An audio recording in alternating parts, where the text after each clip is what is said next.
kind of push on me to do this, so we're going to give it a try. This is my YouTube channel. It's mainly going to be focused on this car. It's a 1974 Chevy Vega notchback. It's a little more rare than the hatchbacks and the wagons that you commonly see. I picked this car up from a friend of mine. It belonged to his father. He passed away a few years ago. He's a friend of mine also. The car was completely original when I got it. Brought it home.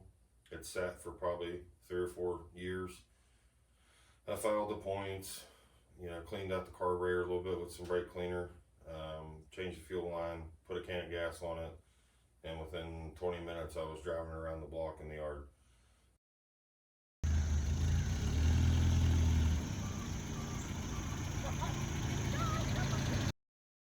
It's, to me, a really cool car. It's very unique, like you don't see too many of them out there. More common Novas, the Camaros, what have you. So immediately after that, within 2 hours, I had the engine, transmission, and everything jerked out of this car. I have an LS 5.3 with a turbo that I put on it. Turbo 400 transmission. It's got TCI guts in it, 3500 stall converter. I put it all in it with the original rear end at first, just to be able to drive it and somewhat enjoy it a little bit. Drove it for the next month or so in that summer 2 years ago, and over the winter I kind of did a little more, changed the cam up in it, got more familiar with the Holley Terminator software and where to set things and how to do it.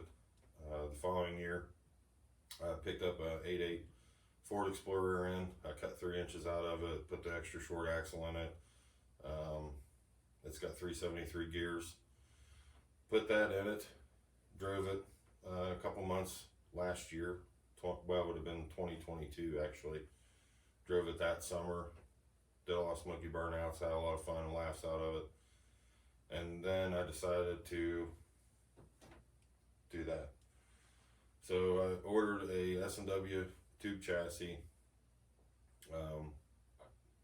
It's a learning experience, I guess. It is mild steel. I could have went chrome moly. I didn't really see the point to pay the extra money. I'm not gonna, class race this thing and be running, 180 mile an hour and 6-second quarter miles or whatever. This is just a car for me to have fun.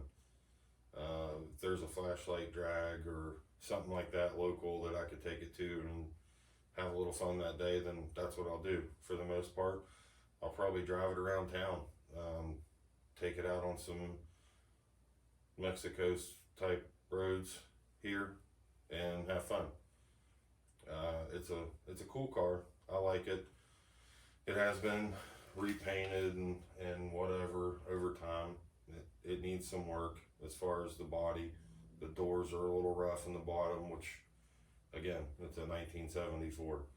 So sheet metal wise, there's not a whole lot available aftermarket. Like, yes, you can get a new hood or whatever, but for the most part it's fiberglass, and it's doors or fenders or a hood or a whole front clip. Quarter panel wise, you're really limited. They don't really make a whole lot. Kind of like a flare fender extension to run a bigger tire that's fiberglass. But some guys use Nova quarter patch panels and kind of cut and weld in. I'll probably do that too, but I will probably section mine in 4 pieces to kind of open it a little bit bigger for the bigger tire that I want to put on it. But it's like the closest thing you can find to match the actual factory body line contours and whatnot. So with that being said, I have a background in automotive body work and paint, restoration, collision repair, whatever. Later in life, I went into the mechanic side of things as an automotive technician, and then eventually I progressed into the oil field and worked on heavy equipment, worked on frac equipment, cement equipment, engines, transmissions, rear ends, progressed later into the oil and gas side of compression, natural gas engines, compressors, and currently what I do now. So this YouTube thing is just kind of, let's see what happens with it. I'm not necessarily trying to make a career or a living out of it. It's just for me to have a hobby and share things with other people, and hopefully someone can pick something up or learn something from it, or me, or a laugh about it. Like, why would you do that? That guy's an idiot. I'm not perfect. I don't know everything. Kind of like a jack of all trades, but a master of a few, maybe some, a little. I don't know. But as we go, I'll share things with you and, you know, bring you into what I'm working on. Again, this is the first real video that I'm doing. I'm a huge motorsport car type enthusiast, so I do go to a lot of racing events. I go to LS Fest, try to catch a Cletus event every year. It's a lot of fun, puts on a really good show. So today I want to work a little bit on the roll cage chassis. This door bar is just sitting here. I notched it last week, so I want to try to get this tacked in today, final, and maybe put the crossbar in here. It's like a two-piece deal.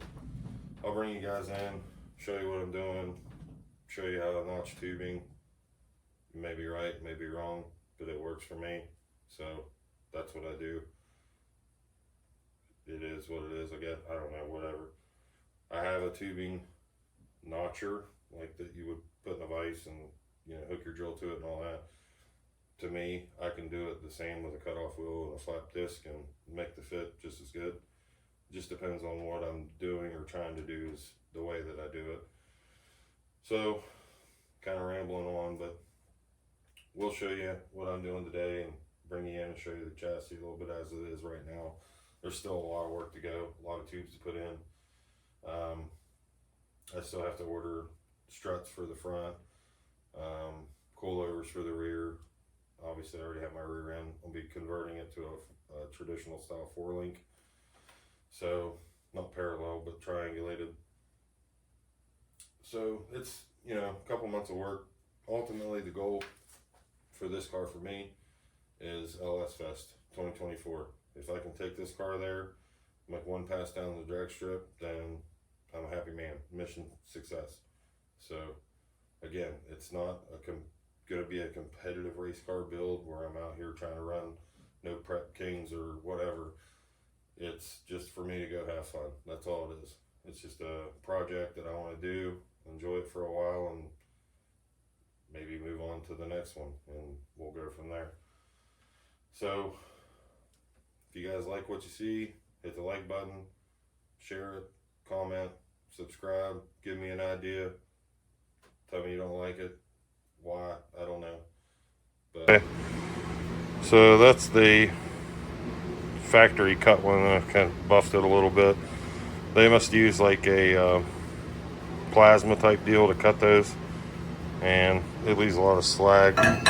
Then here's the one with a cut with a cut off wheel and a flat disc. Obviously I'll have to get the little filings out of the inside of the tube there, but I'll show you just quickly the kind of a mock-up of how it's fitting. So there you can see it's landed in real nice, and it follows the angle. So depends on which angle the camera kind of throws it off a little bit, but so I'll do a little bit of polishing on the inside of this one and step off on those ears a little bit, kind of cope it out a little wider, and we'll tack this one in. Yes, it could be tighter, but I mean, again, it's in line, looks good. Now we'll go probably to the other side. Okay, so I decided I'm going to put the dash bar in, because obviously the door bar must be like the same thing or whatever. So it's kind of pre-notched. Obviously you trim it to fit, and then you have the random cut like this. But obviously we'll cut this in and get it set up in there. Go from there.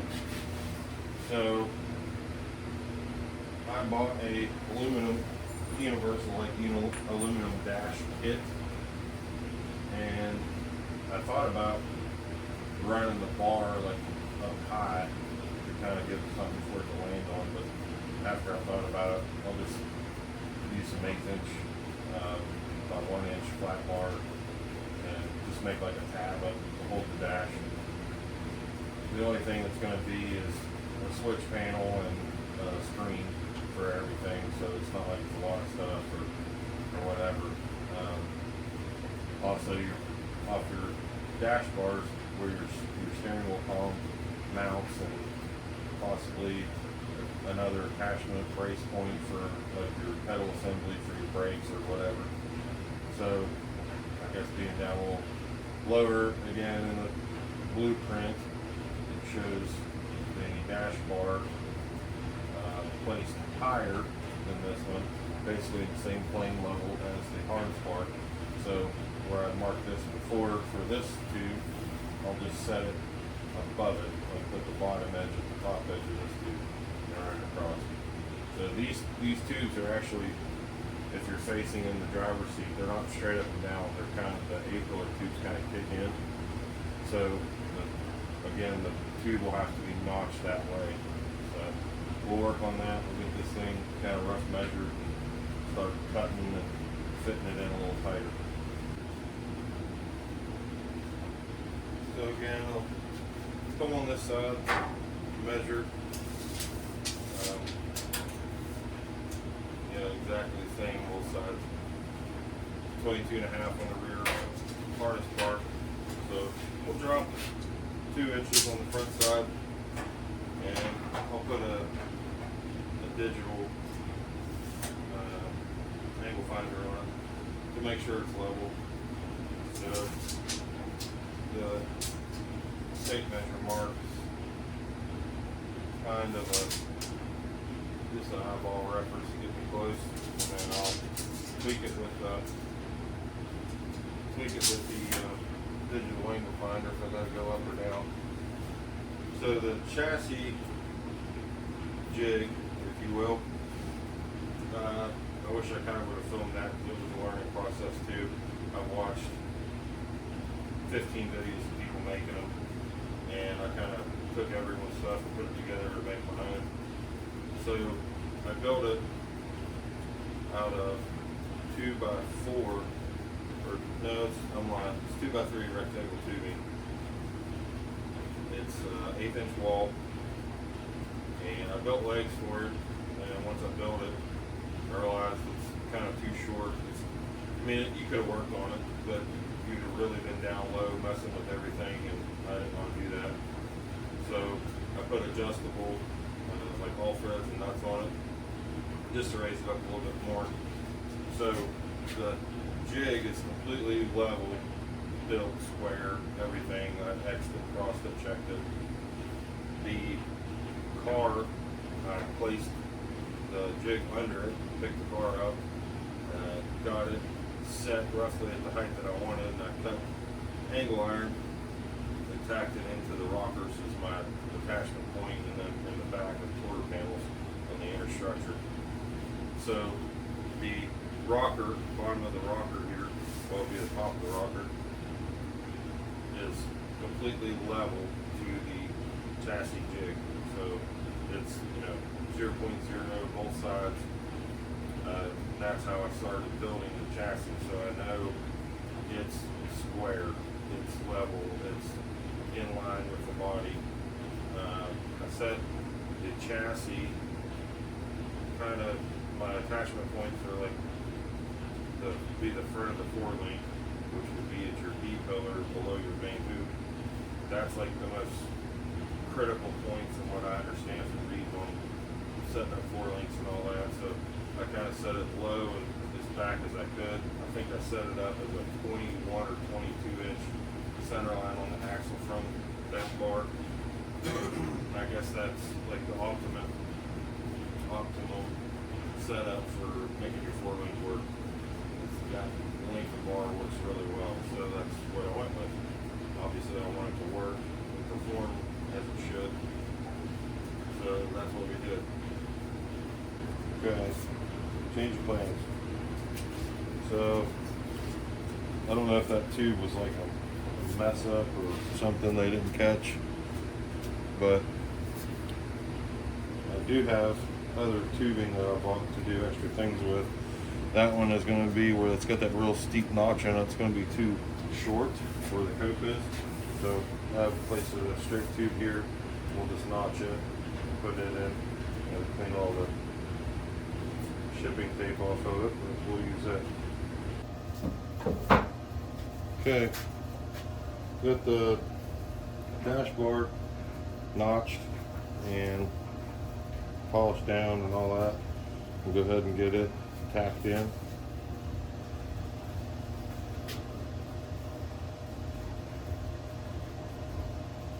Checking the fit. Go on the other side. Tack it in first, I guess.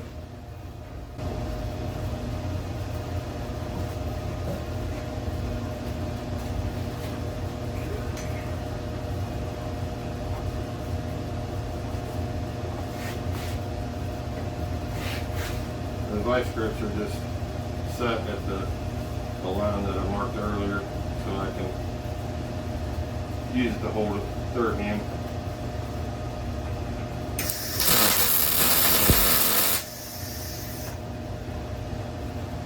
Now you can MIG weld this whole chassis together. I probably will do half and half. I do have a TIG welder also, so like all the stuff up top, I'll probably end up, when I drop it down, I'll just TIG weld all of it. Again, it's not a chrome moly chassis, so it won't really matter.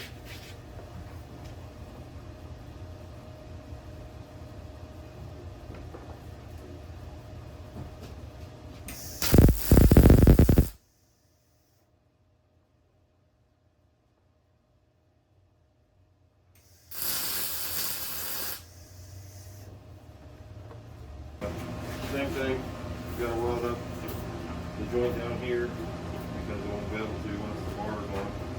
So we'll go ahead and do that.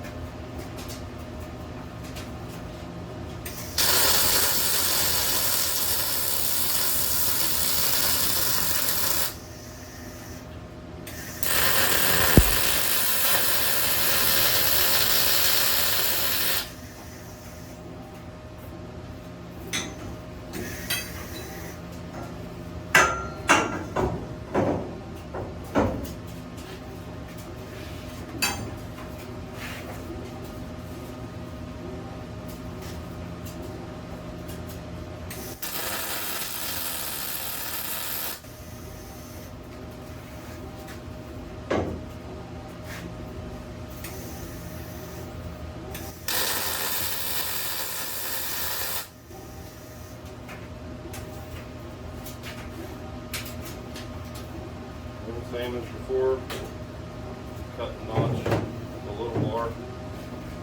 Okay, I got my tape back up here for reference so I can match up the angle. And I got the first lower bar cut, and I'm doing a little bit fine-tuned notching right now.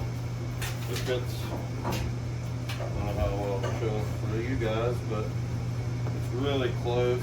This side, need to take a little bit more out of the heel, and then I'll flat wheel it and should be good to go then.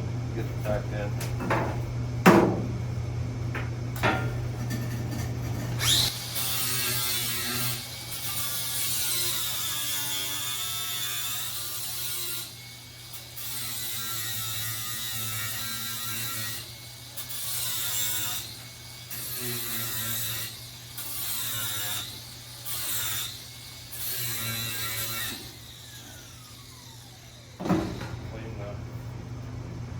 Flag off of does.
Tube.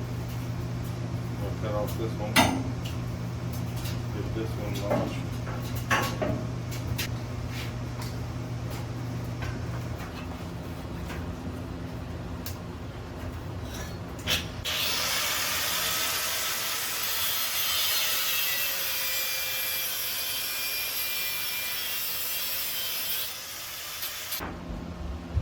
Technical difficulties. Okay. So we get this one cut, ground, polished, fit, amazing. That's good. We'll get this one tacked in.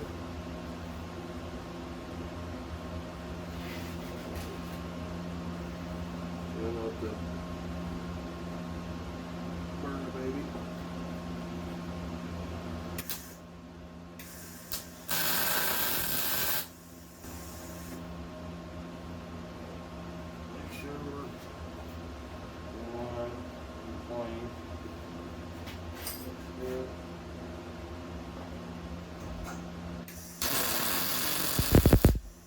This concludes today's video. Hopefully somebody learned something or seen a different way of doing it. you don't have to have super expensive tools to do a specific job. You just gotta have the want and figure it out, know how, and make it work. Again, I have a tubing notcher, and I find that it's just as easy to do it with a cutoff wheel and a flat disc. I mean, obviously they have their place for what they're doing with them. You know, a tubing notcher, I guess if you were really precise fitting stainless or something like that, I could definitely see the reason for it. But for this, I mean, I'm 16th to an eighth. I'm pretty happy with that. So again, hopefully somebody learned something. If not, sorry. We'll later get into the engine stuff. It's a 5.3 Gen 3.